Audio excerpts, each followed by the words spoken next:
Itu keren, kehidupan dalam rencana Tuhan.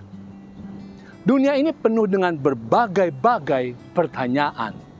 Mau makan apa? Saya bisa kerja di mana ya? Kenapa hidup saya penuh dengan gelombang yang besar?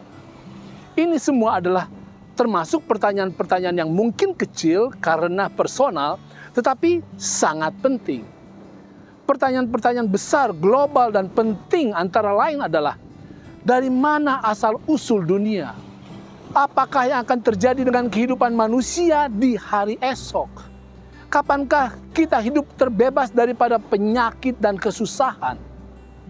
Alkitab menceritakan, dan aku melihat seorang malaikat lain terbang di tengah-tengah langit, dan padanya ada Injil kekal untuk diberitakan kepada mereka yang diam di atas bumi dan kepada semua bangsa dan suku dan bahasa dan kaum.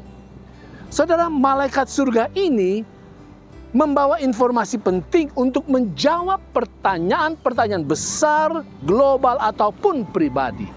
Mari kita lihat. Informasi ini menyebutkan Injil yang kekal. Nah, kata Injil dalam bahasa aslinya adalah euangelion. Itu artinya adalah kabar baik.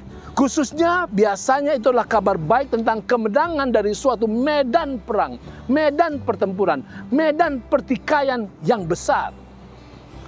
Pertanyaan besar di dunia ini sesungguhnya terfokus kepada kenyataan bahwa dunia ini adalah medan peperangan kosmik.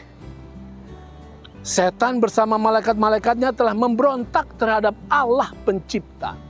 Wahyu 12 dan 13 informasikan bahwa setan dan kawan-kawan telah diusir dari sorga. Dan namun mereka terus melanjutkan peperangan ini di atas planet bumi ini. Setan menjadikan umat Tuhan yang dilambangkan oleh perempuan yang berselubungkan matahari untuk menjadi target perangnya. Tetapi setan akhirnya kalah juga di atas muka bumi ini. Setan kalah oleh Yesus, seorang anak laki-laki dari perempuan itu. Ketidakberhasilan setan untuk memusnahkan Yesus di atas muka bumi ini dan naiknya Yesus ke surga dan bertakhta di sana adalah bukti bahwa setan sudah kalah. Nah, Injil yang kekal adalah kabar kemenangan Yesus.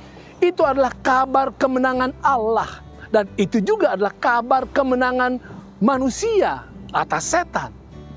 Karena dia datang ke dunia sebagai manusia biasa, Yesus walaupun didera, dihina, disiksa, bahkan dibunuh, tetapi Yesus tetap suci, tak bercela, terus sempurna. Kematian dan kebangkitan Yesus itulah kekalahan total setan dan malaikat-malaikatnya. Dengan demikian, pertanyaan-pertanyaan tentang bagaimanakah penderitaan akan dapat musnah terjawab. Karena setan akan dimusnahkan. Maka dikatakan oleh firman Tuhan, dan ia akan menghapus segala air mata dari mata mereka. Dan maut tidak akan ada lagi. Dan tidak akan ada lagi perkabungan atau ratap tangis atau duka cita. Sebab segala sesuatu yang lama itu telah berlalu. Tuhan musnahkan kesusahan bersama dengan dimusnahkannya setan.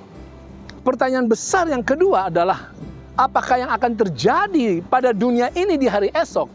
Dijawab, firman Tuhan katakan, ia menunjukkan kepadaku kota yang kudus itu, Yerusalem, turun dari sorga, dari Allah.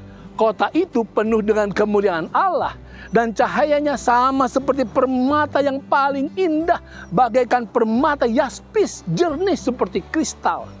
Itulah satu komunitas yang baru, tempat tinggal yang baru yang Tuhan sediakan. Itu adalah megah, makmur, indah.